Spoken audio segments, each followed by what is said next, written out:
Այսօր մայիսի 28-ն է և հորոսկոպն այսպիսին է։ Խոյեր,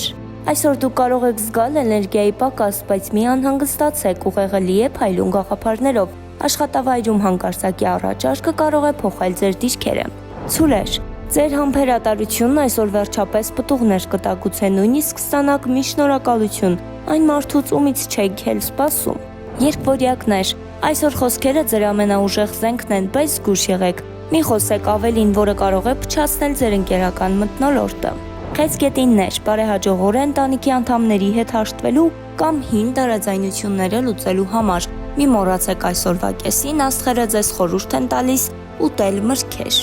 Առյուծներ, դուք շատ եք ուզում ղեկավարել, բայց երբեմն պետք է լսել ուրիշներին։ Կեսօրին հանդիպելու եք մեկի հետ, ով կփոխի ձեր մոտեցումը մի կարևոր հարցի շուրջ։ Մի մերժեք սուրճի հրավերը։ Կույսեր, այսօր ձեր կազմակերպվածությունը փայլում է բոլորից վար, սակայն մի փոքր քաոսը աշխատասեղանին կարող է բերել ստեղծագործ ոգեշնչում, երեկոյան անսպասելի զանգ հին ծանոթից։ Կշերքներ, մարդիկ ձգտում են ձեզ դեպի իրենց, բայց դուք դեռ չեք որոշել ում կողմը անցնել։ Հավասարակշռությունը կարող է, բայց երբեմն պետք է ռիսկի դիմել։ Լավ օր է նոր հագուստ գնելու համար։ Կարիճներ, ձեր ինտուիցիան այսօր գերզգայուն է, ինչպես միշտ։ Եթե զգում եք, որ ինչ-որ մեկը ստում է, ճիշտ եք, մի վախեցեք ասել այն, ինչ մտածում եք, բայց արեք դա ճիշտ, կոկիկ, առանց քարկոծելու։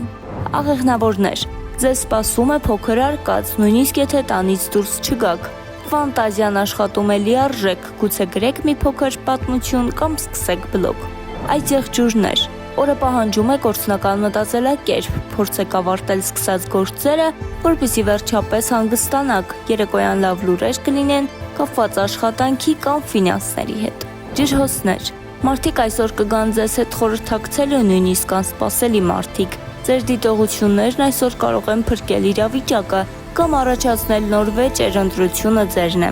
Ձկներ, սրտի հարցերում այսօր ծագում են նոր հույզեր, մի վախեցեք անկեղծ լինել, երազում հնարավոր է նշան լինի այն բանի մասին, ինչը վաղուց չեք հասկանում իրականում։ Դե ինչ, մաղթում ենք հաճելի օր, մնացեք Օրագիր Նյուզի հետ։